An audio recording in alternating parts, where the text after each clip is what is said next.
പുകപരിശോധനയിൽ പരാജയപ്പെടുന്ന വാഹനങ്ങൾക്ക് ഇതര സംസ്ഥാനങ്ങളിൽ നിന്ന് വ്യാജ സർട്ടിഫിക്കറ്റ് ലഭ്യമാക്കുന്ന മാഫിയ സംഘം പിടിമുറുക്കുന്നതായി മോട്ടോർ വാഹന വകുപ്പ്.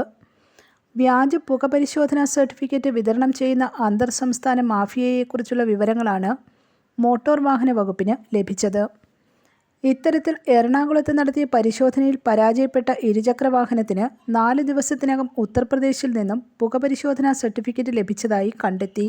ജൂലൈ 4 എറണാകുളം മാർക്കറ്റിനു സമീപം പൂക്കാരൻമുക്കിലെ കേന്ദ്രത്തിൽ നടത്തിയ പുകപരിശോധനയിൽ പരാജയപ്പെട്ട ഇരുചക്ര വാഹനത്തിന് ജൂലൈ 8 സർട്ടിഫിക്കറ്റ് കിട്ടിയതായി കണ്ടെത്തിയതിനെ തുടർന്ന് നടത്തിയ അന്വേഷണത്തിലാണ് തട്ടിപ്പ് പിടിക്കപ്പെട്ടത്.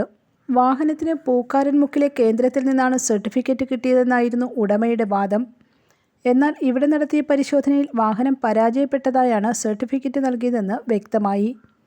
പുകപരിശോധനയിൽ പരാജയപ്പെട്ട വാഹനം നന്നാക്കാനായി പുല്ലേപ്പടിയിലെ വർക്ക്ഷോപ്പിൽ ഏൽപ്പിച്ചിരുന്നു. വർക്ക്ഷോപ്പിലെ ജീവനക്കാരനായ UP സ്വദേശി വാഹനത്തിൻ്റെ നമ്പർ ഫോട്ടോയെടുത്ത് UP രാംപൂർ RTO ഏജന്റായ സുഹൃത്തിന് അയച്ചു നൽകി സർട്ടിഫിക്കറ്റ് സംഘടിപ്പിച്ച് നൽകുകയായിരുന്നു. കഴിഞ്ഞ ദിവസം മോട്ടോർ വാഹന വകുപ്പ് വീണ്ടും നടത്തിയ പുകപരിശോധനയിൽ വാഹനം പരാജയപ്പെട്ടതായി സർട്ടിഫിക്കറ്റ് ലഭിച്ചു. തുടർന്ന് വ്യാജ സർട്ടിഫിക്കറ്റ് ഉണ്ടാക്കിയതിന് ബൈക്കിൻ്റെ രജിസ്ട്രേഷൻ റദ്ദാക്കുകയായിരുന്നു.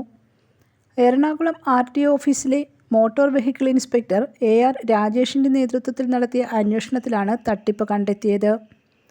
നേരത്തെയും കൊച്ചിയിൽ സമാനമായ സംഭവങ്ങൾ അരങ്ങേറിയിരുന്നു. എറണാകുളത്ത് പരാജയപ്പെട്ട വാഹനത്തിന് അതേ ദിവസം തന്നെ കോയമ്പത്തൂരിൽ നിന്ന് സർട്ടിഫിക്കറ്റ് കിട്ടിയ സംഭവവും മോട്ടോർ വാഹന വകുപ്പ് കണ്ടെത്തിയിരുന്നു. News desk press Malayalam.